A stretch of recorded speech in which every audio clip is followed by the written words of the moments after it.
चौधरी साहब को तो याद करने के लिए तो यही है कि उनसे हमें प्रेरणा लेनी है। और यहाँ आने के बाद जो जिस प्रकार उन्होंने अपना जीवन जिन आचरण के साथ जिया, हमें उनसे प्रेरणा लेके उन्हीं के रास्ते पे चलना चाहिए। आप क्या कहना चाहेंगे चौधरी साहब के बारे में? चौधरी साहब के बारे में तो जितना भी कहा जाए वो कम है। जो ताउम्र उन्होंने किसानों के लिए, कमेरों के लिए, गरीबों के लिए जो लड़ाई लड़ी और किसान बिरादरी के लिए जो उनको एक सम्मान दिलाने का काम किया चौधरी साहब ने, उनसे बड़ा राजनेता किसानों के लिए कोई हो नहीं सकता। आप कैसे याद करेंगे चौधरी चरण सिंह जी को?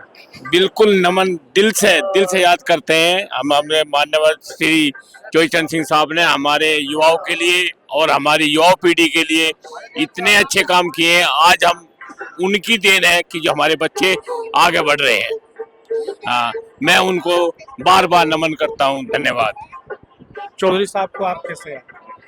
मैं चौधरी साहब के चरणों में श्रद्धा सुमन अर्पित करके, स्वर्गीय चौधरी साहब की ही देन है। जितना किसान वर्ग है आज जो जमीन से जुड़ा हुआ है, जो हम कहते हैं कि इस जमीन के हम मालिक हैं, वो चौधरी साहब की ही देन रही और उसी से ही किसान वर्ग की पहचान हुई। और हम जो भी कुछ हैं 4 पीढ़ियों से चौधरी साहब की ही वजह से। चौधरी चरण सिंह की कर्म भूमि पर आज हम सभी लोग आए हैं। चौधरी चरण सिंह एक ऐसे व्यक्ति थे, किसान और मजदूर के बहुत ही मसीहा थे। चौधरी चरण सिंह ने पटवारी से हटाकर लेखपाल किए, किसानों का बहुत ही सम्मान किया, हमेशा किसानों के साथ रहे। चौधरी चरण सिंह ऐसे व्यक्ति है जो मान लिया किसान के बारे में, मजदूर के बारे में भारत में एक नंबर के व्यक्ति है। चौधरी साहब किसानों के मसीहा थे और कामगारों के भी मसीहा थे। चौधरी साहब ने जो काम किया है, आने वाले समय में कोई भी व्यक्ति यह काम नहीं कर सकता।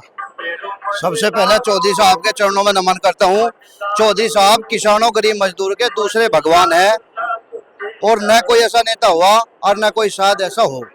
चौधरी साहब किसानों के बढ़िया नेता थे। उन्होंने किसानों के लिए, मजदूरों के लिए, मजदूरों के लिए जो काम किए आज तक ना किसी ने किए और ना कोई कर सकेगा। वे कहते थे कि किसान जब तक खेत में काम करता है और किसान जब तक दिल्ली की गद्दी की तरफ नहीं देखता, इस देश का भला नहीं हो सकता। एक चीज और, जब वो प्रधानमंत्री देश के बने थे कि जब तक इस देश से भ्रष्टाचार खत्म नहीं होगा तब तक कोई भी प्रधानमंत्री बन जाए इस देश का भला नहीं होगा। और सबसे पहले इस देश को भ्रष्टाचार खत्म करना होगा और किसान को आगे बढ़ाना होगा। देश के किसान को, मजदूर को, मजलूम को, सबको साथ लेकर चलना पड़ेगा और जातिवाद को समाप्त करना पड़ेगा। उनका यही नारा था और उसे आज साकार करके जयंत चौधरी आगे बढ़ रहे हैं और उनकी नीतियों को घर घर तक पहुंचा रही है। हम चौधरी साहब को इसलिए याद करते हैं कि उन्होंने हमें जीवन की एक नई प्रेरणा दी। हम किसान लोग, जो हमारे बुजुर्ग थे, हमने तो चौधरी साहब कभी देखा नहीं उस तरीके से, लेकिन जो उन्होंने हमारे लिए संदेश दिया, हम युवाओं के लिए, हम गांव देहात के रहने वाले युवाओं के लिए, उन्होंने हमेशा किसान के साथ साथ रोजगार पे भी किया। उन्होंने युवाओं को प्रेरित किया कि सिर्फ किसानी से काम नहीं चलेगा, तुम्हें देश की राजनीति और देश के रोजगार चीज़ों पर भी तुम्हें फोकस रखना पड़ेगा। उन्होंने कहा कि अपनी एक निगाह खेतों पे रखो तो एक दिल्ली पे रखो। तो उन्होंने हमेशा पूरे देश को, उन्होंने जातिवाद का हमेशा विरोध किया।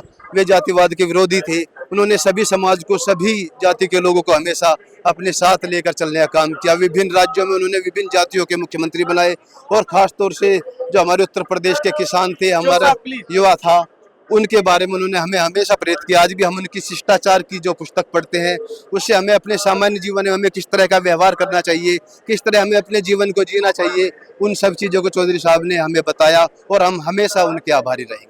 चौधरी साहब के बारे में तो कोई इतने शब्द नहीं। जो इतने अच्छे आदमी थे जी, शुरू से ही किसानों के हितैषी रहे, गांव और खेत से जो है जुड़े हुए थे। हर किसान से उनका संपर्क, गांव में हर आदमी को करीब 2-4 को शकल से जानते थे और शुरू से ही जो है उन्होंने किसान के लिए संघर्ष किया है और गांव का जो है उन्नति के लिए काम किया है। आपके परिवार का बहुत गहरा नाता रहा चौधरी साहब से। चौधरी साहब हमारे परिवार से बहुत 3 पीढ़ियों से नाता था। चौधरी साहब के बारे में कुछ कहना सूरज को दीपक दिखाने के बराबर है, लेकिन फिर भी हम सब लोग कोशिश करते हैं कि चौधरी साहब के बताए रास्ते पर चलें। उन्होंने जो शिष्टाचार की किताब है, जो उन्होंने शिष्टाचार के बारे में बताया है, उस पर जनता को चलना चाहिए। और हम ये चाहते हैं कि जो चौधरी साहब ने किसान की आवाज़ को दिल्ली के गलियारों तक पहुंचाया, आदरणीय जयंत चौधरी जी उस आवाज़ को और मजबूत करने का काम कर रहे हैं।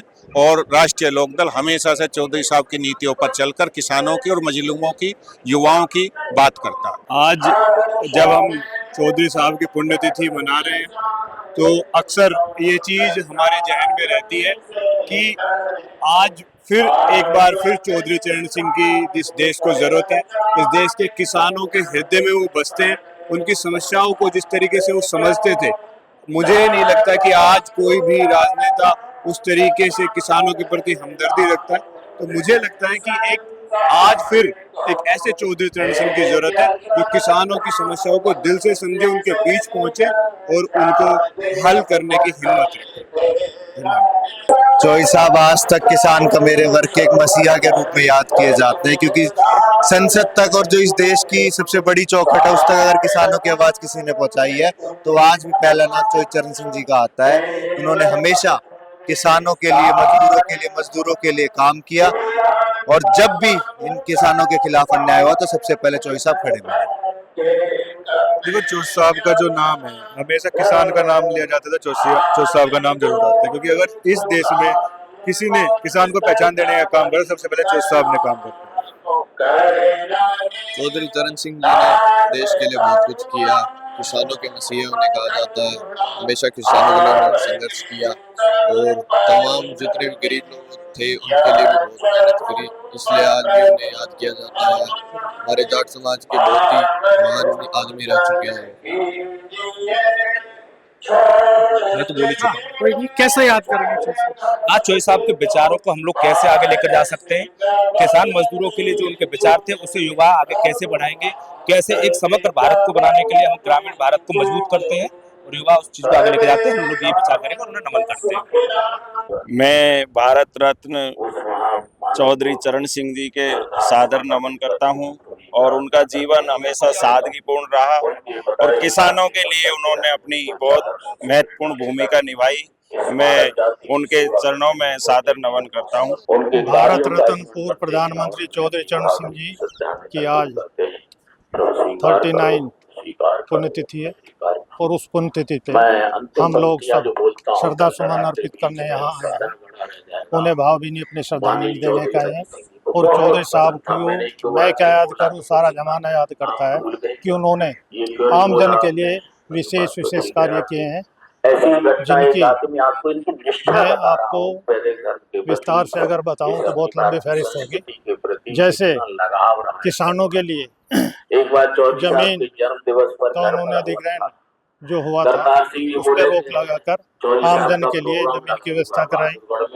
उन्होंने गरीब मजदूर, छोटे किसान, परिवार से संबंधित लोग, मजदूर, छोटे व्यापारी, उनके हितों के लिए कार्य किए। उन्होंने सर समाज के लिए बहुत ही सुंदर कार्य किए हैं। उनको हम बारंबार नमन करते हैं, याद करते हैं। पुलिस फोर्स के अंदर जो सब इंस्पेक्टर डायरेक्ट भर्ती हैं, पहले स्टाइपेंड मिलता था, चौधरी साहब की देन है कि पूरी तनख्वाह मिलती है सब इंस्पेक्टर को भर्ती होने के बाद। पहले ये जो व्यवस्था थी गरीब लोगों के लिए, जो बच्चे उसको वहाँ के खर्चे को वहन नहीं कर पाते थे, ये चौधरी साहब की देन है कि आज जो है हमें हमारे जो ट्रेनिंग हैं पुलिस में, चूँकि मैं पुलिस फोर्स में रहा हूँ, ट्रेनिंग में भी रहा हूँ, ट्रेनिंग का इंचार्ज भी रहा हूँ, तो आज बड़ी खुशी होती है कि चौधरी साहब ने ये हमारे गरीब नहीं बल्कि सबके लिए ये व्यवस्था कराई थी। चौधरी साहब ने कहा एक पैर हमारा मेड पे होना चाहिए, एक दिल्ली की गद्दी पे होना चाहिए। और पुराना जमाना एक टाइम ऐसा था जो पटवारी पत्रोल किसानों की बुग्गी, बैल, झोटे बंद कर देते थे, हवाला दे देते। वो कानून भी चौधरी चरण सिंह ने ही तोड़ा था और उसको पास करा दिया था, जब जाकर किसान नहर की पटरी पे चलने लगे थे। मैं चौधरी साहब की पुण्यतिथि पर चौधरी साहब को नमन करता हूँ। भारत रत्न चौधरी चरण सिंह अमर रहे और चौधरी साहब ने इतने काम किए समाज सुधार के लिए, किसानों के लिए। जो जमींदारा प्रथा थी चौधरी साहब ने खत्म कराई। जो आज लोग बाग जमीन बो रहे, जोत रहे, पहले क्या कुछ आदियों पे जमीन थी, तो चौधरी साहब ने भूमि उसमें सुधार में बहुत काम किया। और सबसे बड़ा चौधरी साहब ने जो नशा का काम था, चौधरी साहब की ये थी कि जो शराब पीता था, नशा करता था, उससे बहुत नफरत करते थे। इसी के लिए चौधरी साहब को बार बार प्रणाम करता हूँ। चौधरी साहब की पुण्यतिथि पर हम उन्हें नमन करते हैं। चौधरी साहब ने जाति धर्म से ऊपर उठकर कार्य किए और चौधरी साहब की पुण्यतिथि पर हम उनको बार बार